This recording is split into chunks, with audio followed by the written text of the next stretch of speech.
ناظرین، پاکستان نے ایک ایسا میزائل آج اس کا تجربہ کیا ہے فتح 4 کے نام سے، جس کو خاموش موت بھی کہتے ہیں۔ یہ خاموش موت جو ہے یہ ایسے سر پہ کھڑی ہوتی ہے کہ کوئی دیکھ بھی نہ سکے، اور پھر یہ کہ یہ ہر صورت اپنے ٹارگٹ کو پہنچتی ہے، اور دنیا میں جتنے بھی بچنے کے طریقے ہیں یہ ان سب طریقوں کو، ان سب جو ٹیکنالوجیز ہیں ان کو مات دیتا ہے یہ میزائل۔ اس کی تفصیلات کے ساتھ میں ہوں میاں طاہر۔ تو سب سے پہلے تو یہ جو میزائل ہے فتح 4، یہ فتح سیریز کا میزائل ہے، یہ لیٹسٹ میزائل ہے۔ آپ کو یاد ہوگا کہ پاکستان نے جب بھارت کے حملوں کا جواب دیا تھا، اور بھارت نے جو حملے پاکستان پہ 7 اور 8 مئی کو کیے، اس کا جب جواب 9 مئی کو شروع کیا پاکستان نے، تو اس وقت فتح میزائل ہی پاکستان نے نماز فجر کے وقت اس کو فائر کیا تھا۔ وہ یہ فتح نہیں تھا وہ فتح میزائل۔ تو یہ فتح سیریز کا یہ وہ والا میزائل ہے کہ اس کو ٹیرین ہگنگ کہتے ہیں۔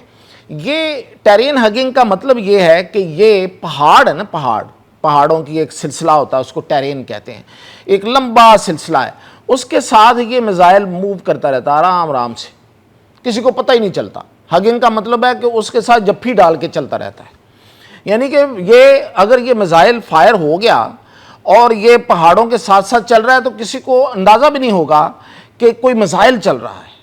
اس کی وجہ ہے 2-3 اس کی اہم خصوصیات ہیں کہ کیوں نہیں پتہ چلتا۔ اور پھر یہ کہ جب دنیا میں ترقی اس قدر ہو رہی ہے، نئے سے نیا راڈار بن رہا ہے، نئے سے نئی ایسی ٹیکنالوجی آ رہی ہے جو چیزوں کو ٹریک کرتی ہے، ٹریس کرتی ہے، پھر سیٹلائٹ موجود ہیں، ہر ملک کے سیٹلائٹ موجود ہیں فضا میں، خاص طور پہ بڑے ممالک کے سیٹلائٹ موجود ہیں، اور وہ جتنی موومنٹ ہو رہی ہوتی ہے سب پہ نظر رکھتے ہیں۔ تو پھر ایسی کیا بات ہے کہ یہ میزائل جو ہے یہ نہیں پکڑا جائے گا؟ تو اس میں اس کی خصوصیات ہیں۔ اس کی خصوصیت میں جو سب سے بڑی خصوصیت یہ ہے کہ یہ سب سونک میزائل ہے۔ سب میزائل سپر سونک بنائے جاتے ہیں، سونک اور سپر سونک۔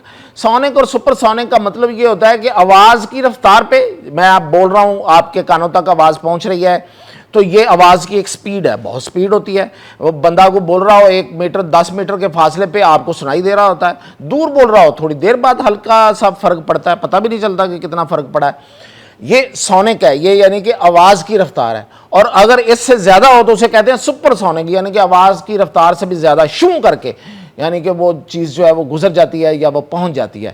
لیکن یہ میزائل اس کے بالکل الٹ ہے، سب سونک ہے، یعنی کہ آواز کی رفتار سے کم۔ اس کی وجہ کیا ہے؟ اس کی وجہ یہ ہے کہ جب آپ میزائل کی کسی بھی چیز کی جتنی زیادہ سپیڈ ہوگی اتنی اس کی آواز پیدا ہوگی، جتنی اس کی سپیڈ کم ہوگی اتنی اس کی آواز کم ہوگی، سادہ سی بات ہے۔ تو اس میزائل کو اسی صورتحال، اسی حالات پہ، اس چیز کو مد نظر رکھ کے اس ٹیکنالوجی پہ بنایا گیا ہے کہ یہ سب سونک ہے، آواز کی سپیڈ سے کم یہ موو کرتا ہے اور یہ آواز پیدا نہیں کرتا۔ پھر یہ اس میں جو ٹیکنالوجی یعنی کہ اس کی باڈی جو ہے اس کے اوپر ٹیکنالوجی ایسی استعمال کی گئی ہے جسے سٹیلتھ ٹیکنالوجی کہتے ہیں، یعنی کہ ویسے بھی یہ راڈار اس کو ویسے بھی نہیں پکڑ سکتا۔ پھر اس کی جو ہائٹ ہے، یعنی کہ کتنا اوپر جا سکتا ہے، مطلب کم سے کم، ویسے تو بہت زیادہ بھی اوپر جا سکتا ہے، لیکن آپ اس کو 50 میٹر اوپر اس کو موو کروا سکتے ہیں۔ میزائل عام طور پہ بہت اوپر جا کے موو ہوتے ہیں، اور پھر یہ ہے کہ میزائل عام طور پہ پروجیکٹائل بناتے ہیں، یہ ایسے فائر ہوا ہے ایسے جا کے لگا۔ یہ میزائل جو ہے یہ ایسے جائے گا اور ایسے اپنی پوزیشن کو سیدھا کر لے گا، اور یہ ایسے ہی اڑتا رہے گا آرام آرام سے اسٹریٹ۔ تو یہ ایک علیحدہ سے ایک ٹیکنالوجی ہے جو کہ دنیا میں بہت کم جو کمپنیز ہیں اور دفاعی ساز و سامان بنانے والے جو ادارے ہیں بڑے بڑے، وہ انہوں نے اب تک اس میں جو عبور حاصل کیا ہے اس میں بہت ہی کم ہے، اور پاکستان نے یہ کیا ہے۔ پھر یہ کہ اس میں AI انٹیگریٹڈ یہ میزائل ہے۔ اب میں آپ کو اس کے کمالات بتاتا ہوں، یہ کیسے AI انٹیگریٹڈ یہ کیا ہے۔ ایک تو یہ ہے کہ یہ اس کو آپ فیڈ کریں گے، جو بھی آپ نے ایک ٹارگٹ دیا ہے، فلاں ٹارگٹ ہے اتنے فاصلے پہ ہے، تو یہ جا کے وہاں ٹارگٹ کر دے گا۔ دوسرا اس کا ایک اور طریقہ وہ یہ ہے کہ اس کو آپ رستے میں جا کے، یعنی کہ اوپر کھڑا کوئی ایک ارلی وارننگ سسٹم، وہ جہاز ہوتے ہیں عام طور پہ، تو وہ اوپر سے اوپر کھڑا ہے بہت اونچائی پہ، وہ اس کو وہاں سے ایک سگنل دے رہا ہے کہ نہیں اب تم سیدھے جا رہے ہو تو اب ایسے مڑ جاؤ اور فلاں ٹارگٹ ہے تمہارا. اب میزائل آ رہا ہے سیدھا اور جو اس کے سامنے جو رڈار ہے وہ اس کو فرض کریں پکڑ بھی رہا ہے, فرض کرتے ہیں کہ وہ پکڑ لیتا ہے اس کو, لیکن اس کا ٹارگٹ وہ چینج کر دیتا ہے, ارلی وارننگ سسٹم اوپر کھڑا ہوا تو وہ فوری چینج ہو کے اپنا ٹارگٹ اچیو کرے گا. اور پھر یہ کہ اس میں ایکوریسی بڑی ہے, 5 میٹر سے باہر یہ جا کے لگ ہی نہیں سکتا, 5 میٹر کے اندر اس نے جا کے ہٹ کرنا ہے. تو کوئی بھی ٹارگٹ 5 میٹر سے چھوٹا تو ہوتا نہیں ہے, تو 5 میٹر کے اندر اس نے ایکوریسی کے ساتھ نشانہ اس کا چوکتا ہی نہیں, اتنا زبردست اس کا نشانہ ہے. اور پھر اس میں سب سے بڑی بات میں آپ کو بتا رہا ہوں کہ اس کو آپ امیج دے دیں, آپ اس کو امیج اس پہ اندر لوڈ کر سکتے ہیں, یعنی کہ کوئی تصویر آپ لوڈ کر سکتے ہیں, کسی بھی ٹارگٹ کی آپ تصویر لوڈ کر دیں کہ یہ ہے آپ کا ٹارگٹ, یہ اس تصویر کے اوپر جائے گا. یہ امیج لوڈنگ ہوتی ہے اس میں, اور یہ امیج 2 طرح کا لوڈنگ ہے, ایک آپ نے اس کو فیڈ کیا چلانے سے پہلے, ایک آپ نے رستے میں کیا, دونوں طرح سے ہو جاتی ہے. پھر یہ وہ میزائل ہے کہ یہ بیلسٹک میزائل ہوتے ہوئے یہ آپ کے لانچر سے فائر ہو جاتا ہے, یعنی کہ آپ نے کندھے پہ لانچر رکھا, وہاں سے فائر کریں, یہ فائر ہو جاتا ہے. اس کے لیے ایک بہت بڑا لانچر سسٹم جو ہے یا لانچنگ پیڈ کی ضرورت نہیں ہے کہ جو دشمن کے اس میں نظر میں بھی آئے, تو آپ کہیں بہت قریب جا کے بھی اس کو کندھے سے بھی فائر کر سکتے ہیں. یہ اس کی اتنی بڑی خصوصیت ہے کہ یہ بیلسٹک میزائل ہونے کے باوجود.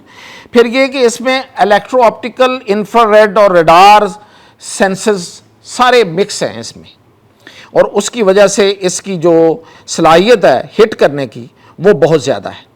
اور پھر یہ کہ دشمن کے جوابی حملے سے اس کو یہ بچ بھی سکتا ہے. اگر یہ جا رہا ہے اور دشمن اس کو روکنے کی کوشش کرتا ہے تو یہ اپنے آپ کو ڈائیورٹ بھی کر لیتا ہے, اور جو لائیو اس کی جو انفارمیشن ہے وہ بھی اس تک پہنچ سکتی ہے.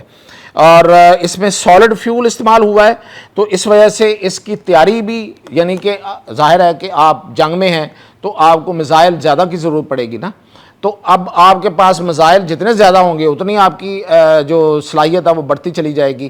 تو سالڈ فیول جو ہے اس کا میزائل بڑی تیزی سے بن جاتا ہے, یعنی کہ جہاں پہ جو لیکوڈ فیول والا ہے وہ اگر آپ ایک دن میں کوئی 2 میزائل بناتے ہیں تو آپ یہ 20 میزائل بنا سکتے ہیں. اور پھر یہ کہ سالڈ فیول ہونے کی وجہ سے اس کی جو موبلٹی ہے, اس کو اٹھا کے لے کے جانا وہ بھی بڑا آسان ہے, اس سے اس کا جو وزن ہے وہ ہلکا ہو جاتا ہے. تو یہ اس کروز میزائل کی جو ابھی پاکستان نے بنایا ہے, یہ خاص طور پہ دہشت گردی, فتنۃ ہندوستان جو 2-3-4 طرح کا ہے, TTP ہے, اور اب تو وہ فتنۃ الہندوستان ہونے کی بجائے وہ فتنۃ العالم بن گیا ہے. پوری دنیا مانتی ہے کہ سب سے بڑی دہشت گرد تنظیم اس وقت TTP ہے, اور پھر وہ جو BLA ہے. ان سب کے لیے اور جو ہمارا ازلی دشمن بھارت ہے اس کے لیے ہے, اور جو بھی کوئی ہمارے ساتھ کوئی دشمنی کرنا چاہے, وہ ہمارا ہمسایہ ہو یا کوئی دور ہو, اس کے لیے 750 میٹر اس کی رینج ہے. آپ اندازہ کریں کہ اگر ہم اس کو فائر کرتے ہیں لاہور سے تو کہاں تک فائر جائے گا یہ, اور اگر ہم اس کو کراچی سے فائر کرتے ہیں تو کہاں جائے گا, اور اگر ہم اس کو کوہوٹا سے, پنڈی سے فائر کرتے ہیں تو کون سے علاقے جو ہیں وہ نشانہ بنیں گے, اور پھر اگر ہم اس کے تھرپارکر سے فائر کرتے ہیں تو کون سے نشانہ بنیں گے. یہ سب جو ہے یہ کوئی نہ سمجھ میں آنے والی بات نہیں ہے. دلی ہو, بامبے ہو یا اس سے کہیں اور آگے, ہر جگہ یہ نشانہ بنا سکتا ہے. اجازت.